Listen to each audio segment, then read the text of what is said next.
આગળના લેક્ચરની અંદર આપણે આપણા પ્રતિકાર તંત્રમાં જોવા મળતી એક વિશિષ્ટતા અતિ સંવેદનશીલતા અથવા તો એલર્જી વિશે ચર્ચા કરી.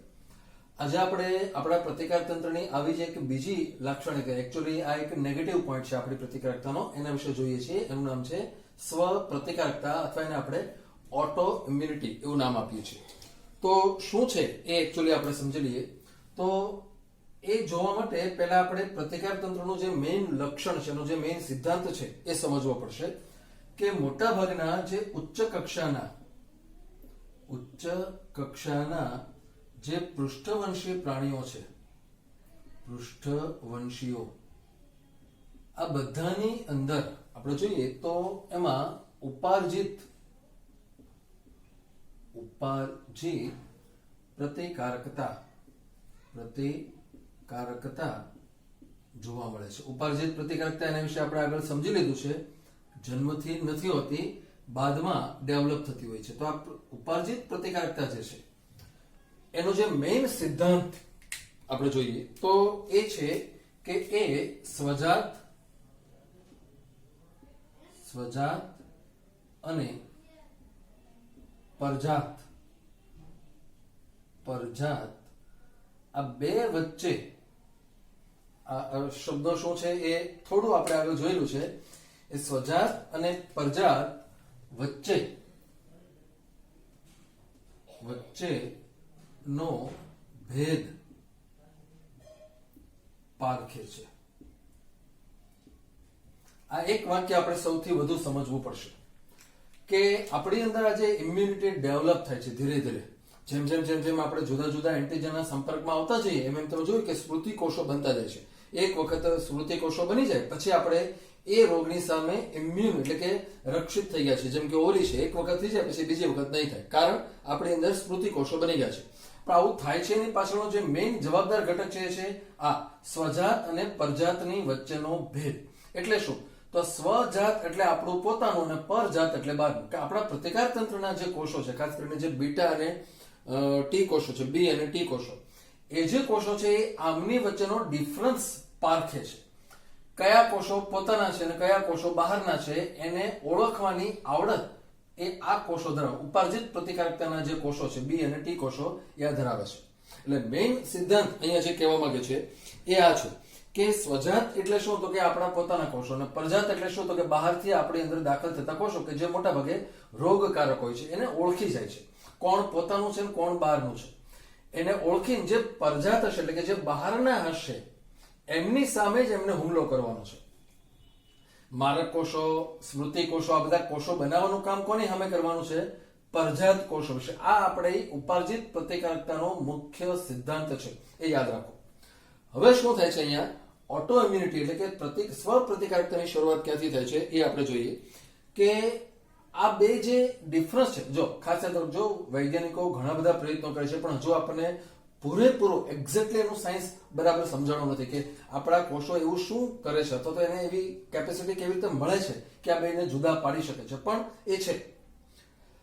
તો અહીંયા આપણે જે વાત સમજવાની છે એ આ છે કે આ જે ઉચ્ચ કક્ષાના જે પ્રાણીઓ છે એમની અંદર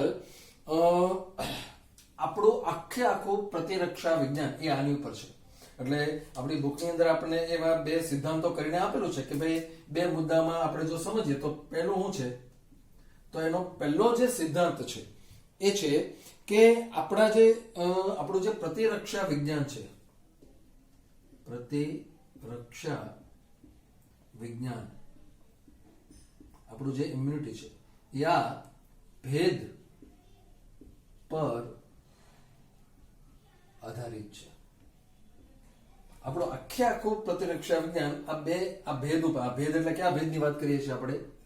સ્વજાત અને પરજાત વચ્ચેનો આ ભેદ જે છે એ આપણું આખું પ્રતિરક્ષા વિજ્ઞાન એની ઉપર આધારિત છે. ઓકે, હવે જે સમજવાનું છે આ સ્વ પ્રતિકારકતા ક્યારે ડેવલપ થાય, તો એમાં જે બીજી બાબત સૌથી અગત્યની છે એ અહીંયા આપણને સ્વ પ્રતિરક્ષાનું કારણ જોવા મળશે. તો એ કારણ શું છે કે ઘણી વખત આપણા જે પ્રતિકાર તંત્રના કોષો છે, પ્રતિકાર તંત્રના કોષો, આ કોષોમાં આપણે લખી શકીએ કે ખાસ કરીને બી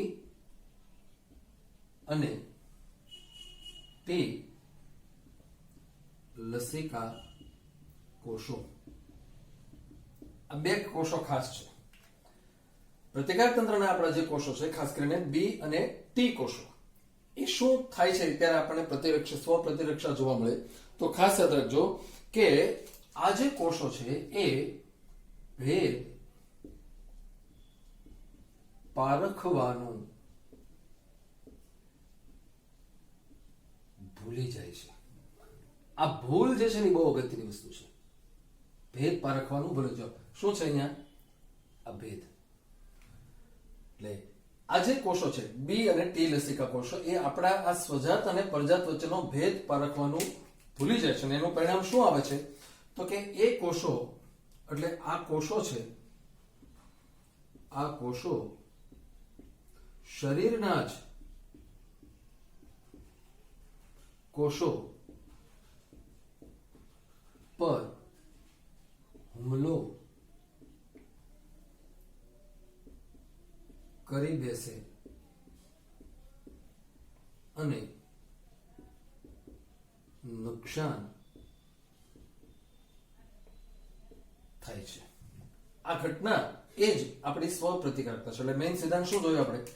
કે જ્યારે આપણા પ્રતિકાર તંત્રના કોષો આ ભેદ પારખવાનું ભૂલી જાય, એ કોષો આ ભેદ પારખી શકતા નથી. પરિણામ એવું આવે છે કે આપણા કોષો ઉપર હુમલો કરી નાખે. હવે જ્યારે આપણા કોષો આપણા બીજા કોષો ઉપર હુમલો કરે ત્યારે એને આપણે નામ આપીએ છીએ સ્વ પ્રતિકારકતા. એટલે મેઇન સિદ્ધાંત ખાસ યાદ રાખજો. હમણાં આપણે વાત કરી એ રીતે કે આ સ્વ પ્રતિકારકતાની અંદર જે મેઇન ઘટના બને છે એ આ છે કે જ્યારે તમારા કોષો એકચ્યુઅલી એના કામ શું કરવાનું છે? પરજાત ઉપર હુમલો કરવાનો છે. પણ જ્યારે આ ભેદ ભૂલી જાય અને આપણા કોષો ઉપર હુમલો કરવા મળે છે ત્યારે આપણને આ સ્વ પ્રતિરક્ષિત, એટલે કે જે ઓટો ઇમ્યુન છે એવા રોગો એ થવા મળે છે. એટલે અહીંયા આપણે જે રોગોની વાત કરવાના છે એવા છે કે આપણા પ્રતિકાર તંત્રના કોષોએ આપણા જ બીજા સામાન્ય કોષો ઉપર હુમલો કરેલો છે અને એને કારણે આવા ઓટો ઇમ્યુન ડિસીઝ, એટલે કે સ્વ પ્રતિકારકતાના જે કોષો છે એ આપણી અંદર જોવા મળતા હોય છે. તો એની અંદર જો આપણે ચર્ચા કરીએ તો આપણી બુકમાં કેટલાક નામ જે લખેલા છે બધા વિશે બહુ ડિટેલમાં આપણે ચર્ચા કરવાની નથી, પણ થોડું અહીંયા એને સમજીએ તો આપણા સામાન્ય માનવ સમાજમાં જે આવા જોવા મળતા હોય એવા કેટલાક રોગોની નોંધ અહીંયા આપણને આપેલી છે. કેવા કેવા રોગો અહીંયા જોવા મળતા હોય છે? એક છે સંધિવા.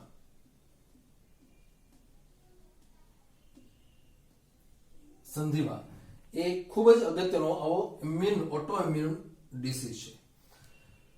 શું થાય છે એ અહીંયા જોઈએ આપણે કે એનું જે વર્ણન છે એ આપણને આપેલું નથી. જોઈએ આપણે કે આ જે છે એ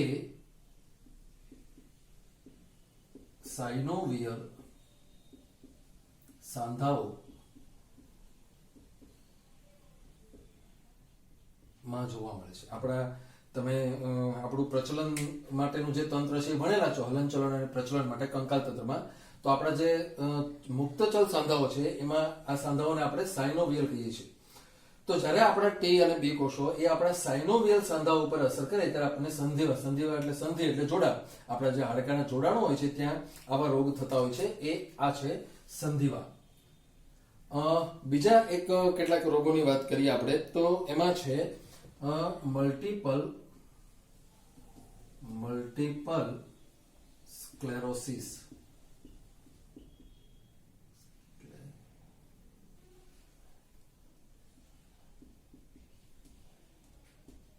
મલ્ટીપલ સ્ક્લેરોસિસ. ઓકે, તો આ શું કરે છે? તો મલ્ટીપલ સ્ક્લેરોસિસ જે છે એ આપણને આપણા ચેતાકોષો ના મજ્જાપળને નુકસાન થાય છે. તમે ભણેલા છો કે આપણા જે ચેતાકોષો છે એની ફરતે મજ્જાપળ આવેલું હોય છે. એ મજ્જાપળને નુકસાન થાય. પરિણામ એવું આવે છે કે તમને ખ્યાલ હોવો જોઈએ કે આ જે મજ્જાપળનું કાર્ય શું છે? તો કે ઉર્મિવેગને આજુબાજુમાં પ્રસરી જતો અટકાવે છે. હવે જો મજ્જા પ્રદેહ નુકસાન થાય તો મગજમાંથી નીકળેલો જે ઉર્મિવેગ છે એ એના લક્ષ્ય સુધી પહોંચવાને બદલે એ આજુબાજુમાં ડિસ્ટ્રીબ્યુટ થઈ જાય છે અને પરિણામે સંવેદના થોડી ઓછી જોવા મળે છે. એ છે રોગ આ મલ્ટિપલ સ્ક્લેરોસિસ. ત્રીજો રોગ જે છે એ છે ઇન્સ્યુલિન આધારિત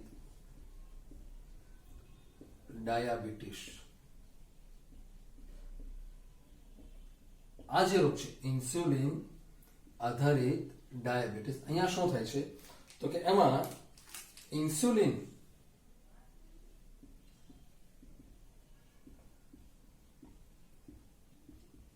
નાશ પામે છે. તમને ખ્યાલ હોવો જોઈએ કે ઇન્સ્યુલિન એક પ્રકારનું પ્રોટીન છે. જનરલી આપણા શરીરને નુકસાન કરતા હોય એવા બધા એન્ટીજન પણ પ્રોટીન છે. બહારથી આવેલા પ્રોટીન હોય એને આપણા કોષો એન્ટીજન તરીકે ગણે છે અને એની પર હુમલો કરે એ બરાબર છે, પણ ઇન્સ્યુલિન છે આપણું પોતાનું પ્રોટીન છે. ડાયાબિટીસના ઘણા બધા પ્રકારો છે, એમાંથી એક પ્રકાર આ છે. સ્વાદુપિંડ બરાબર છે, નોર્મલ. જનરલી આપણે શું માનતા હોય છે કે સ્વાદુપિંડમાંથી જ્યારે ઇન્સ્યુલિન ઉત્પન્ન ન થાય ત્યારે આપણને ડાયાબિટીસ થાય છે. ઓકે, પણ આ એવો ડાયાબિટીસ છે કે જેમાં સ્વાદુપિંડ એક્ઝેક્ટલી કામ કરે છે, બરાબર કામ કરે છે, યોગ્ય કામ કરે છે, ઇન્સ્યુલિન પૂરતું બનાવે છે. પણ એ ઇન્સ્યુલિન જેવું લોહીમાં ભળે એટલે લોહીની અંદર જે કોષો આવેલા હોય છે, આપણા જે બી અને ટી કોષો છે, એ કોષો આ ઇન્સ્યુલિનને બહારનું બની લે છે અને એનો નાશ કરી નાખે છે. હવે ઇન્સ્યુલિન જ એવો છે કે જે આપણા ગ્લુકોઝનું કન્વર્ઝન કરીને આપણને ડાયાબિટીસથી બચાવે છે, પણ જ્યારે ઇન્સ્યુલિન નાશ પામે ત્યારે આપણને ડાયાબિટીસની અસર જોવા મળે છે. તો એ રોગ આ ઇન્સ્યુલિન આધારિત ડાયાબિટીસ છે. એ ઉપરાંત પણ બીજા ઘણા બધા રોગો એવા છે કે જે આપણને આ ઓટો ઇમ્યુનિટીથી જોવા મળતા હોય છે. દાખલા તરીકે લ્યુપસ. ઓકે, આ પણ એક રોગ છે. એ ઉપરાંત આપણે જોઈએ inflammatory bovine disease. Inflammatory bovine disease, જેને આપણે ટૂંકમાં IBD તરીકે ઓળખીએ છીએ, ઇન્ફ્લામેટરી બોવાઇન ડિસીઝ. આ પણ આવો જ ઇમ્યુનિટીની ડિસઓર્ડર એટલે સ્વ પ્રતિકારકતાથી થતો એક આવો રોગ જે છે. ડાયાબિટીસની વાત આપણે કરી છે. ત્યારબાદ ગુલિયન-બેર સિન્ડ્રોમ.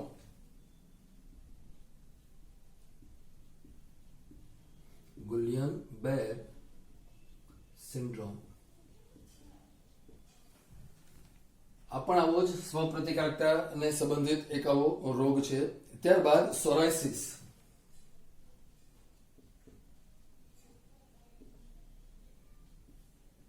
એ પણ ઓટો ઇમ્યુન ડિસીઝ છે.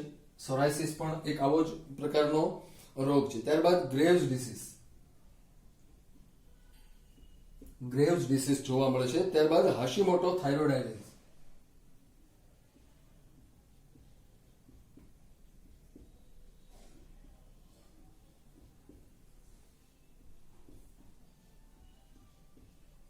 હાશીમોટો થાઇરોઇડાઇટિસ આ જે છે એમાં શું થાય છે કે શરૂઆતમાં આપણી થાઇરોઇડ ગ્રંથિ ફૂલી ઇન્ફ્લામેશન આવે છે અને એને કારણે હાઇપોથાઇરોઇડિઝમ થાય, પછી ધીરે ધીરે પાછું હાઇપરથાઇરોઇડિઝમ એવા પણ થતો હોય છે. માયોસ્થેનિયા ગ્રેવિસ.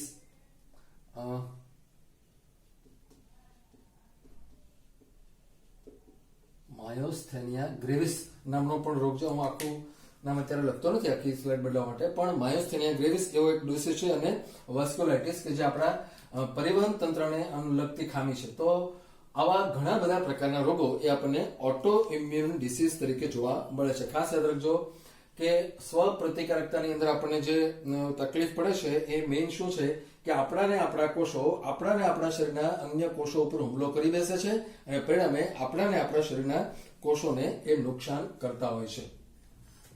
ત્યારબાદ આપણે આગળ જઈએ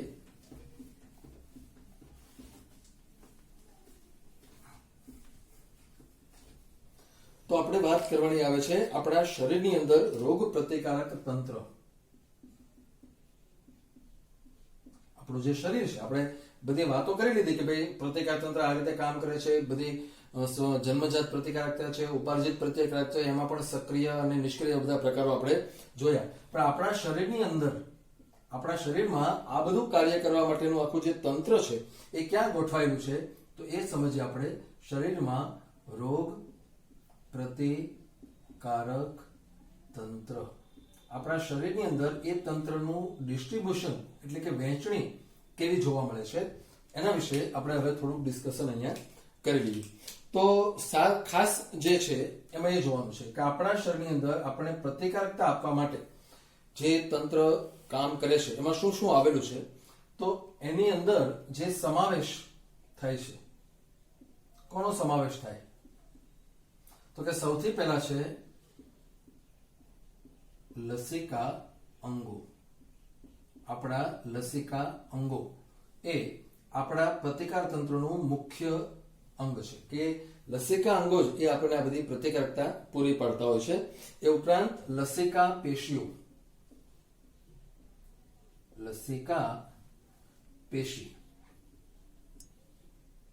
અંગોની સાથે સાથે ભાગ ભજવે છે લસિકા પેશી. એ ઉપરાંત કામ કરે છે લસિકા કોષો.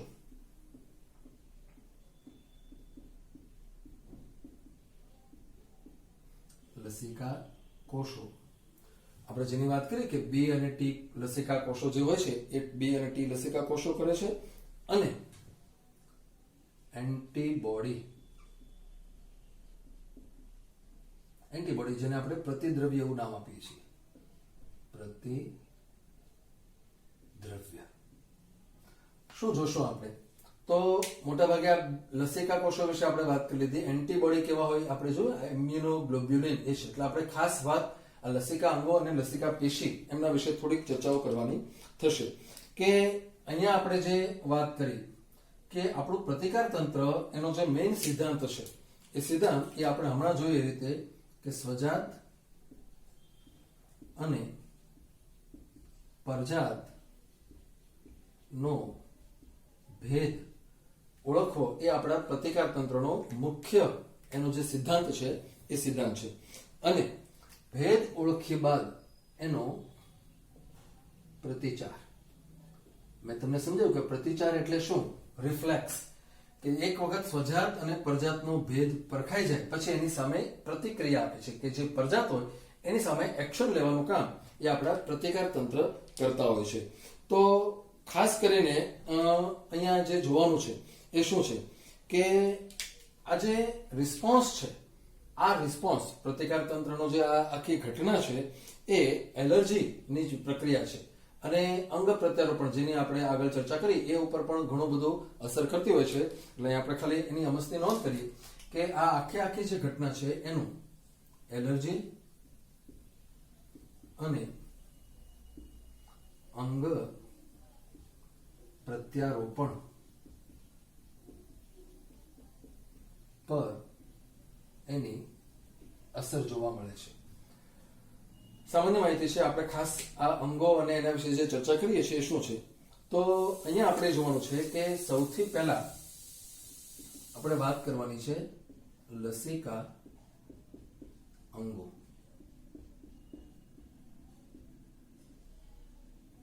આપણા શરીરની અંદર જે લસિકા અંગો જોવા મળે છે એ લસિકા અંગો વિશે આપણે અહીંયા ડિસ્કશન થોડું કરી લઈએ કે કોને કહેવાય છે. આ લસિકા અંગો જે છે એ એવા અંગો છે, એવા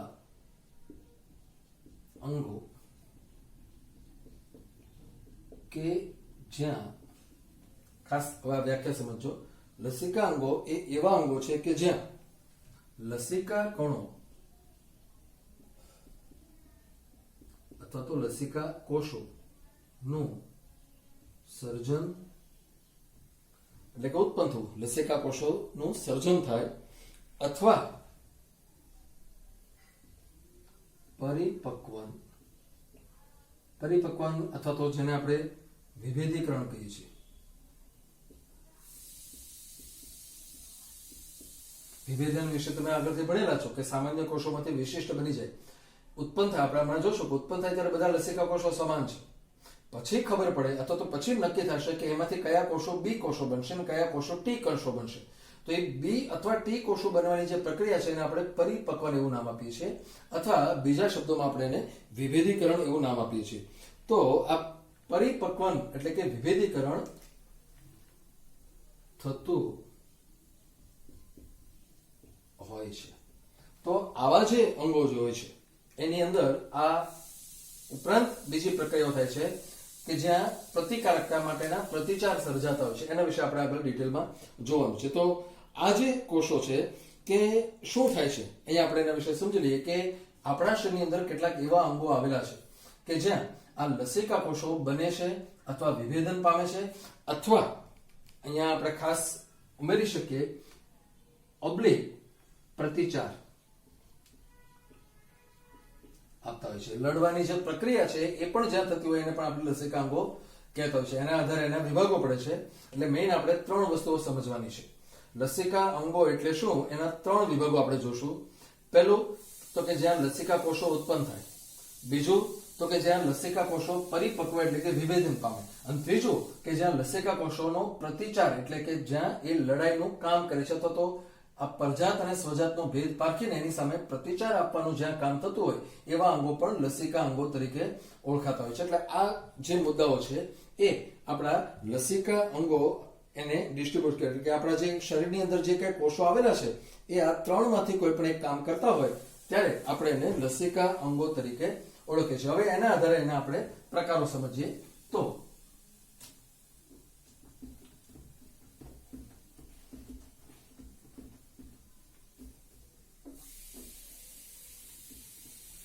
સૌથી પહેલા આપણે વાત કરીએ છીએ આપણા જે શરીર હોય છે એની અંદર જોવા મળતા જે અંગો છે એમાં એનો પ્રકાર છે એ છે પ્રાથમિક લસિકા અંગો. મેં તમને જે હમણાં સમજાવ્યા 3 કાર્યો એના આધારે જ આપણે અહીંયા જોઈએ છીએ. પ્રાથમિક લસિકા અંગો એટલે કેવા અંગો તો કે જ્યાં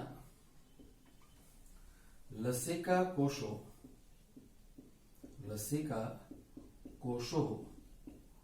ઉત્પન્ન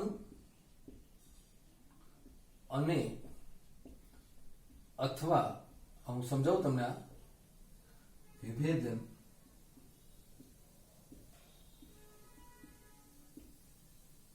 પામે છે. પ્રાથમિક લસિકા અંગો એવા અંગો છે કે જ્યાં લસિકા કોષો ઉત્પન્ન થાય છે અને અથવા વિભેદન પામે. એટલે અહીંયા આપણે એનો જે વિભાગ જોશું એમાં તમને ખ્યાલ આવી જશે શું થશે કે ઉત્પન્ન થાય અને વિભેદન પામે અથવા ખાલી વિભેદન પામે એ આપણે હમણાં સમજી લઈએ. તો એના આધારે અહીંયા જોશું આપણે કે આવા લસિકા અંગોમાં જે પ્રાથમિક લસિકા અંગો છે, આ વાક્ય કદાચ તમને અત્યારે થોડી વાર માટે નહીં સમજાય પણ નીચે આપણે લખીએ એટલે તમને વધુ સમજાઈ જશે. આવા જે અંગો છે એની અંદર આપણે વાત કરવાની છે સૌથી પહેલા અસ્થિ મજ્જા, જેને આપણે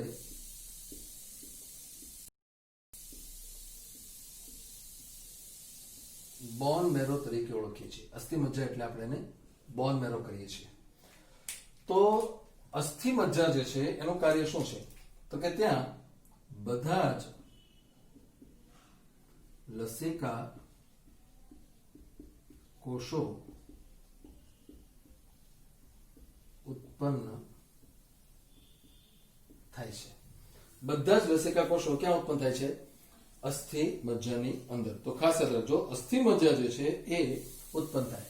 ઓકે, ઉત્પન્ન જ્યારે થાય છે ત્યારે આ બધા અપરિપક્વ લસિકા કોષો હોય છે. ઉત્પન્ન ક્યાં થયા? અસ્થિ મજ્જાની અંદર. પણ જ્યારે ઉત્પન્ન થાય ત્યારે બધા અપરિપક્વ હોય છે. હવે આગળ જોશું. ઓકે, હવે શું થશે તો કે આ જે અપરિપક્વ છે એ અસ્થિ મજ્જા માં જ પરિપક્વન પામી ઉત્પન્ન ત્યાં થયા. અને જે કોષો અહીંયા આપણે લખીએ કે જે કોષો અસ્થિ મજ્જામાં જ પરિપક્વન પામે એના માટે હવે આપણે નામ લખીએ છીએ, એને આપણે બી લસિકા કોષો તરીકે પરિપક્વન થશે. જોજો, ખાસ યાદ રાખજો કે બધા જ લસિકા કોષો ઉત્પન્ન ક્યાં થવાના છે? અસ્થિમજ્જામાં. ઓકે, ઉત્પન્ન થયા પછી એમાંથી થોડા કેવા છે કે જે અસ્થિમજ્જામાં એટલે ત્યાં ને ત્યાં જ પરિપક્વ થઈ જાય, તો એનું નામ શું પડશે? બી. હવે તમને સમજાવવું જોઈએ કે આ બી ક્યાંથી આવ્યો? બોન મેરોમાંથી. આ બોન મેરો જે છે બી, એટલા માટે એ બી છે. તો આ અસ્થિમજ્જામાં ઉત્પન્ન થયા અને ત્યાં ને ત્યાં જ એ પરિપક્વ થયા, એટલા માટે એ કોષોને નામ આપવામાં આવ્યું છે બી લસિકા કોષો. કારણ કે જ્યાં ઉત્પન્ન થયા એટલે કે અસ્થિમજ્જામાં ઉત્પન્ન થયા અને ત્યાં ને ત્યાં જ એ પરિપક્વ થયા છે. તો હવે બીજી વાત આપણે કરીએ કે બીજા જે છે, અહીંયા આપણે એ લખ્યું અસ્થિમજ્જા, પ્રાથમિક લસિકા અંગોની વાત આપણે કરીએ છીએ, એને જ આપણે આગળ વધારીએ તો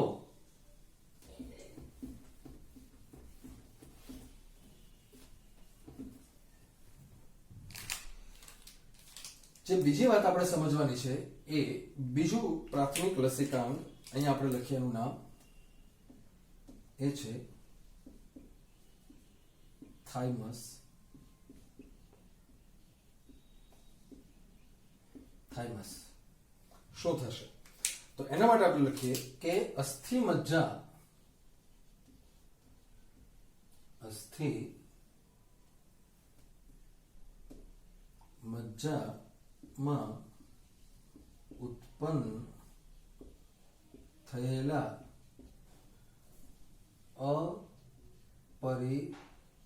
અપરિપક્વ લસિકા કોષો